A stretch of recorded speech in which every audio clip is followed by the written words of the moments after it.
அஸ்ஸலாமு அலைக்கும் வரஹ்மத்துல்லாஹி வபரகாத்துஹு. அன்பின் சகோதரர்களே, இன்று 21ஆம் நூற்றாண்டில் நடைபெறுகின்ற கொலை, கொள்ளை, கற்பழிப்பு, யுத்தம், இனக்கலவரம் போன்ற விடயங்கள் நடைபெறுவதை காணலாம். இதற்கான மிக முக்கியமான காரணம், இன்று வாழுகின்ற மனித சமூகங்கள் தன்னை படைத்து முழுமைப்படுத்தி விதியமைத்து இயக்குகின்ற அந்த பேரண்ட படைப்பாளனை சரியான முறையில் விளங்காததன் காரணமாக இவ்வாறான நிகழ்வுகள் நடைபெறுகிறது என்பதை நாங்கள் முதலிலே தெரிந்து கொள்ள வேண்டும். காரணம், பேரண்ட படைப்பாளனை சரியான முறையிலே விளங்குவதனூடாக அவனுடைய இறை கட்டளைகளை அந்தந்த மதங்களை பின்பற்றுகின்ற சமூகம் சரியான முறையிலே விளங்கி நடப்பெறாமல் இருப்பதன் காரணமாக இவ்வாறான நிகழ்வுகள் நடைபெறுகிறது என்பதை எனது இந்த உரை அமையிருக்கிறது. காரணம், அன்பின் சகோதரர்களே, பேரண்ட படைப்பாளன் எங்களை தாயின் கருவறையிலே இருந்து ஒன்றுமறியாத ஒரு பொருளாக இருந்து எங்களை மனித உருவத்திலே இவ்வுலகத்தில் நடைபெறுவதற்கான கண்கள், காதுகள், கால்கள், ஏனைய உடல் உறுப்புகளை படைத்து அவற்றை புவியில் வாழ்க்கைக்கு பயன்படுத்துவதற்காக முழுமைப்படுத்தியிருக்கிறார். அந்த முழுமைப்படுத்துவது மாத்திரமல்ல, அவைகள் எவ்வாறு நடைபெற வேண்டும், என்ன செய்ய வேண்டும் என்ற விடயங்களை விதி அமைத்திருக்கின்றான். அந்த விதியின்படியிலே மனிதன் உட்பட ஏனைய படைப்பினங்கள் அனைத்தும் செயற்படுத்தி கொண்டிருக்கிறது என்பதை முதலில் நாங்கள் தெரிய வேண்டும். அது நாங்கள் செயற்படுகின்ற மனிதனை பொறுத்தளவிலே நாங்கள் ஒவ்வொரு வினாடியும் என்ன விடயத்தை செய்கிறோம், எங்களது கண்கள் எதை பார்க்கின்றன, எங்களது காதுகள் எதை கேட்கின்றன, எங்களது உள்ளங்கள் அவற்றினூடாக எவற்றை சிந்திக்கிறது, அதனூடாக எங்கள் உறுப்புகள் எவ்வாறு செயற்படுகிறது என்பதை பதிவு செய்யப்படுகிறது, ரெக்கார்ட் பண்ணப்படுகிறது. மறுமை நாளின் போது ஒரு விசாரணை நடைபெறும். அந்த நாளில் இந்த புவி வாழ்க்கையிலே நடந்து கொண்ட மனிதனின் செயற்பாடுகள் அனைத்தும் தரவுகளாக ஒப்படைக்கப்படும். அந்த தரவுகளை கொண்டு நீதிமன்றங்களிலே விசாரணை செய்யப்படும்.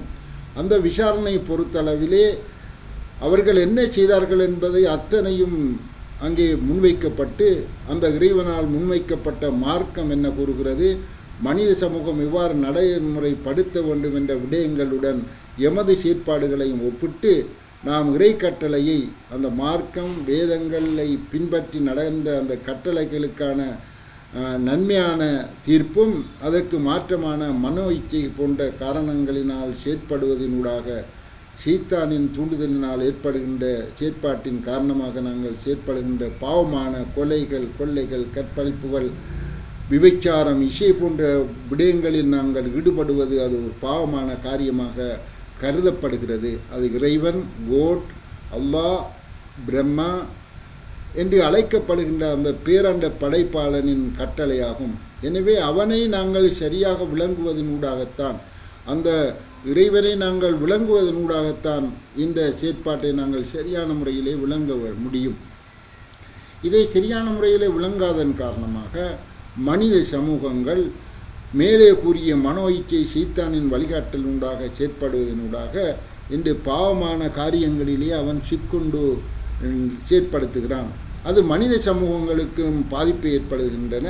அதே மாதிரி மனித சமூகங்கள் அல்லாத ஏனைய உயிரினங்கள், உயிரற்றவைகள் அத்தனைக்கும் பாதிப்புகள் ஏற்படுகின்றன. அதனூடாக ஏற்படுகின்ற தாக்கம், மறுதாக்கம் என்ற அல்லாஹ் தாலாவின் நியதியின்படி மனித சமூகம் செய்கின்ற பாவமான அனைத்து விடயங்களும் மறுதாக்கமாக மொத்தமாக வந்து அந்த மனிதனை சூழ்ந்து மிக பயங்கரமான நிலைக்கு உட்படுத்தப்படுகிறது. அந்த சமூகம் அந்த பயங்கரமான வேதனையான மோசமான செயற்பாடுகளை ஒட்டுமொத்தமாக செய்கிறது. அது சமூகத்தின் விளையுள் தாக்கமானது மனதையாக வந்து அந்த சமூகத்தையே சூழ்ந்து கொள்கிறது. அதே போன்றுதான் இன்று உலகளாவிய ரீதியிலே மனித சமூகம் இறை கட்டளையை மறந்து தான் நினைத்த மாதிரி அந்த மோசமான செயற்பாடுகள் இறை கட்டளைக்கு மாற்றமாக தாங்கள் பின்பற்றுகின்ற அந்த வேதங்களுக்கு மாற்றமாக நடைபெறுவதனூடாக அந்த செயற்பாடு மறுதாக்க விளைவாகத்தான் இன்று நடைபெறுகின்ற இந்த மாபெரிய யுத்தமும் இனக்கலவரமும் மனித அழிவும் பொருளாதாரம் ஏனைய செயற்பாடுகளும் அழிந்து கொண்டிருக்கிறது என்பதை நாங்கள் முதலிலே விளங்க வேண்டும். எனவே நாங்கள் அனைவரும் இறைவனை முதலாவது விளங்க வேண்டும். அவன் இருக்கின்றானா இல்லையா என்பது தான் எங்களுக்கு இன்றைய பிரச்சனை. நாங்கள் அதை பற்றி சிறிது விரிவாக ஆராய்வோம் இன்ஷா அல்லாஹ். அன்பின் அவர்களே, அந்த இறைவனை எங்களால் பார்க்க முடியாது. காரணம், எங்களால் பார்க்கக்கூடியதை நாங்கள் உதாரணங்களின் ஊடாக நான் உங்களுக்கு விளங்கப்படுத்த இருக்கின்றேன். அதாவது தாயின் கருவறைக்குள்ளே இருக்கின்ற அந்த குழந்தை, அது பார்க்கக்கூடிய சக்தி அளிக்கப்படுகின்ற போது பார்க்கும் நிலை ஏற்படுமாயின், அந்த தாயின் கருவறைக்குள்ளே இருக்கின்ற அந்த நீர் ஊடகத்தின் மாத்திரமே அவருக்கு அந்த குழந்தைகளுக்கு விளங்கும். அதாவது ஒரு மீன் தொட்டியிலே இருக்கின்ற மீனுக்கு அந்த மீன் தொட்டியிலே இருக்கின்ற நீர் மாத்திரமே விளங்கும், வெளிப்பகுதி விளங்க மாட்டாது. அதே போன்றுதான் அந்த குழந்தையின் செயற்பாடு. அந்த குழந்தை பேசக்கூடிய அல்லது அந்த எங்களது கருத்துக்களை உணரக்கூடிய தன்மை இருக்குமாயின், அவர்களுடன் பேசினால் இன்னும் ஒரு உலகம் இருக்கிறது, நீங்கள் பிறந்து வந்தால் இங்கே உலகம் மாபெரிய ஒரு உலகம் இருக்கிறது, அதில் பல வகையான நடவடிக்கைகள் நடைபெறும் என்ற விடயத்தை கூறுகின்ற போது அவர்களுக்கு அது புரியாது. அதே மாதிரி தான் ஒரு வீட்டிலே இருக்கின்ற ஒரு பிள்ளைக்கு, ஒரு மாணவனுக்கு நாங்கள் அந்த அறையிலே அவனை வைத்து வளர்த்து அவனுக்கு நாங்கள் அந்த விடயத்தை நாங்கள், தம்பி வெளியிலே மிக பிரமாண்டமான ஊர் இருக்கிறது, அதிலே நம்மளை போன்று எங்களை போன்று மனித சமூகங்கள் வாழ்கிறார்கள், அங்கே வாகனங்கள் இருக்கின்றன, தானாகவே ஓடக்கூடியது, அதே மாதிரி விமானங்கள் பறக்கக்கூடியது, ஏனைய செயற்பாடுகள் அங்கே நடைபெறுகிறது என்று கூறினால் அந்த மாணவன் சரியாக விளங்கிக் கொள்ள மாட்டான். காரணம், அவனுக்கு வழித்தொடர்பில்லை. இன்னும் ஒரு வகையில் கூறுவதானால், ஒரு வகுப்பறையில் இருக்கின்ற மாணவனுக்கு வெளியில் உள்ள பிள்ளைகளின் நடமாட்டம், அங்கே நடைபெறுகின்ற கற்றற் செயற்பாடுகள் ஒன்றும் தெரியாது. வகுப்பறை மாத்திரமே, அதில் இருக்கின்ற பொருட்களை மாத்திரமே பார்ப்பான். அதே போன்றுதான் நாங்கள் இந்த உலகத்திலே இருக்கின்ற போது, புவியிலே இருக்கின்ற போது, புவிக்கு உட்பட்ட பிரதேசங்களையும், அதாவது சூரியன், சந்திரன், நட்சத்திர கூட்டங்கள், வான் மேகங்கள், அந்த பேரண்டத்திலே ஒரு பகுதியை மாத்திரமே எங்களுக்கு உணரக்கூடியதாக இருக்கிறது. இவ்வாறு தான் நாங்கள் இன்னும் ஒரு உலகத்துக்கு, அதாவது மரணமடைந்து இன்னும் ஒரு உலகத்துக்கு செல்லுகின்ற ஒரு நிகழ்வு இருக்கிறது, கபுரறை இருக்கிறது. அங்கே நாங்கள் மரபினால் ஏற்பட்ட போது ஒவ்வொருவரையும் எழுப்பி விசாரணை செய்யப்படும். அதன் பின்னர் கேள்வி கணக்கு கேட்டு அவர்கள் செய்த நடவடிக்கைக்கு ஏற்ற நீதிமன்ற விசாரணையின் போது நாங்கள் சரியான முறையிலே நடந்து அந்த மார்க்கத்தையும் இறை கட்டளையும் ஏற்று நடப்போம். ஆனால் எங்களுக்கு உயர் தரமான சுவர்க்கம் கிடைக்கும், அதுக்கு மாற்றமாக நடப்போமானால் நரகம் கிடைக்கும் என்ற விடயத்தை நாங்கள் விளங்க வேண்டும். விளங்குவது மாத்திரமல்ல, அதை நம்ப வேண்டும். நம்புவது மாத்திரமல்ல, அதை உறுதியாக எங்கள் உள்ளத்திலே பதித்து செயற்பட வேண்டும். இந்த மூன்று விடயங்களும் நடைபெறுவதன் ஊடாகத்தான் இந்த மனிதன் தனது செயற்பாட்டுக்குரிய தண்டனை பிற்பக காலங்களிலே, அதாவது மறுமை நாளிலே கிடைக்கும் என்பதை சரியாக விளங்கி அவன் செய்கின்ற பார்வை சரியான முறையிலே பார்ப்பான். அவன் நல்லவற்றை கேட்பான், நல்ல விடயங்களை சிந்திப்பான், நல்ல விடயங்களுக்காக அவன் கால்கள் நகரும், நல்ல விடயங்களுக்காக அவன் கைகள் துணை போகும். நல்ல விடயங்களை அவன் உலகிலே சமூகத்தின் மத்தியிலே முதலாவதாக தோற்றுவிப்பான். இன்னும் முதற்படியை சொல்வதானால் அவன் வீட்டிலே அதை செய்து காட்டுவான்.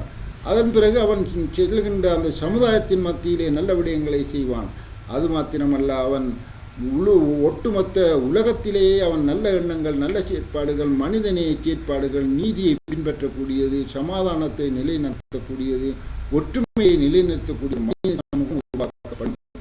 எனவே நாங்கள் அனைவரும் இந்த இறைவனை, அந்த குழந்தை வயிற்றுக்குள் இருக்கின்ற குழந்தைக்கு தெரியாமல் இருப்பது போன்று, ஒரு அறையில் இருக்கின்ற மாணவர்களுக்கு வெளி விடயங்கள் தெரியாமல் இருப்பது போன்று, இன்று நாங்கள் இந்த உலகத்திலே வாழ்கின்ற போது எங்கள் கண் பார்வைக்கு உட்பட்ட விடயங்களை மாத்திரமே, வெள்ளிக்கூட்டங்கள், நட்சத்திர கூட்டங்களை மாத்திரமே காண்கின்றோம், சூரியன் சந்திரங்களை காண்கின்றோம், ஏனைய விடயங்களை காண்கின்றோம்.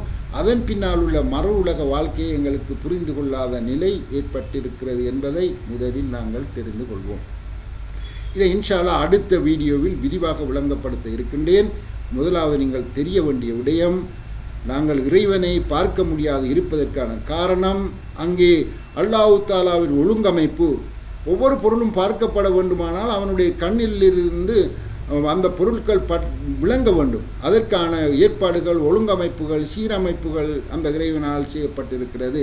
அதாவது சூரியன் என்ற ஒரு ஒளி முதலிலிருந்து ஒளி வந்து ஏனைய பொருட்களில் பட்டு தெரிப்பதனூடாக அந்த ஒளிக்கதிரங்கள் கண்களிலே வந்தடைகின்ற போது இறைவனால் கண்களின் ஒழுங்கமைப்பு அந்த சூரிய கதிரை தெரிப்படைந்து வருகின்ற மனிதனிலோ, மிருகங்களிலோ, மரங்களிலோ, பறவைகளிலோ பட்டு தெரிக்கின்ற கண்கள் அந்த கண்ணை அது இறைவனால் படைக்கப்பட்ட ஒழுங்கமைப்பினூடாக அந்த சூரிய கதிரையும் தெரித்து வருகின்ற கதிரையும் உறிஞ்சுவதனூடாக இன்ன பொருள் என்று அறிந்து கொள்கிறது.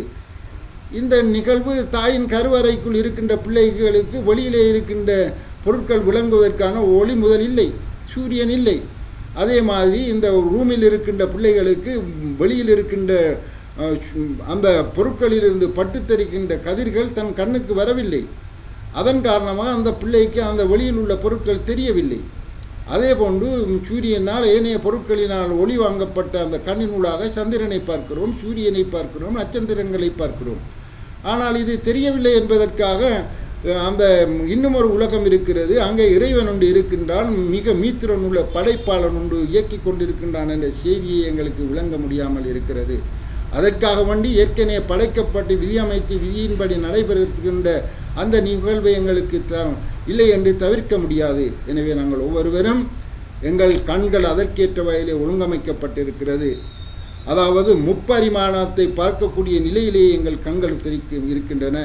நீளம் ஒன்று இருக்க வேண்டும் அந்த பொருளுக்கு, அதே மாதிரி அகலம் ஒன்று இருக்க வேண்டும், அதே மாதிரி உயரம் ஒன்று இருக்க வேண்டும். ஒட்டுமொத்தமாக சாதாரண மொழியில் பேசுவதனால் ஒரு கன அளவு இருக்க வேண்டும், அல்லது ஒரு புள்ளி வடிவத்தில் இருக்க வேண்டும், அல்லது ஒரு நேர்கோட்டு வடிவத்தில் இருக்க வேண்டும், அங்கே ஒரு பரப்பு வடிவத்தில் இருக்க வேண்டும், ஒரு கன அளவு வடிவத்தில் இருக்க வேண்டும். அப்படி அந்த 3 பரிமாணங்களுக்கும் உட்படுகின்ற பொருட்களை மாத்திரமே எங்களால் பார்க்க முடியும்.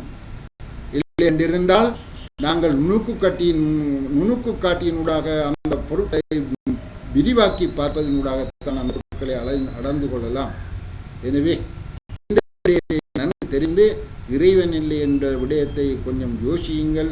அதன் பின்னர் இறைவனை நீங்கள் உங்கள் மனக்கண்ணினூடாக நீங்கள் இறைவனின் செயற்பாடுகளை இந்த உலகத்திலே காண்பதனூடாக, அவனுடைய அற்புதமான நிகழ்ச்சிகள் நடைபெறுவதனூடாக, அவருடைய மாபெரிய ஆட்சியின் ஒழுங்கமைப்பு கட்டமைப்பு எவ்வாறு நடைபெறுகிறது என்பதை நீங்கள் விளங்கி அந்த இறைவனை விளங்குவதனூடாக மாத்திரமே, அதே போன்று அவனுடைய கட்டளையான வேதங்களை நம்புவி அதை நடைமுறைப்படுத்துவதனூடாக மாத்திரமே நீங்கள் இந்த வஞ்செயல், கொடுமைகள், யுத்தங்கள், கலவரங்கள், இனப்படுகொலைகள், கற்பழிப்புகள், விபச்சாரம் புரிதல் போன்ற தீங்கான விடயங்களிலிருந்து நீங்கள் விலகி நிற்பீர்கள். அப்பொழுதுதான் இந்த உலகம் ஒழுங்கான சுவாசத்தை மேற்கொள்ளும். அதாவது சமாதானம், ஒற்றுமை, நீதி என்ற அந்த கூறுகளை உணர்வதனூடாக மாத்திரமே இந்த உலகம் ஒழுங்கமைக்கப்படும். அங்கேதான் எமது சமூகத்தை நாங்கள் வளர்க்க வேண்டிய தேவை இருக்கிறது. இதன் பக்கமாக நாங்கள் அனைவரும் ஒன்று சேர்ந்து செயல்படுவதனூடாக மாத்திரமே எங்களது 21ஆம் நூற்றாண்டு பின்னர் வருகின்ற அந்த சமூகத்தை நாங்கள் நீதியை நிலைநிறுத்தி மனித நேயத்தை மேற்கொண்டு செயற்படுகின்ற சமூகத்தினூடாக மாத்திரமே இந்த உலகத்தை ஒழுங்குபடுத்தி யுத்தமில்லா உலகமாக, சமாதானம் நிறைந்த உலகமாக நாங்கள் காணலாம். இன்ஷா அல்லாஹ். முடிக்கிறேன்.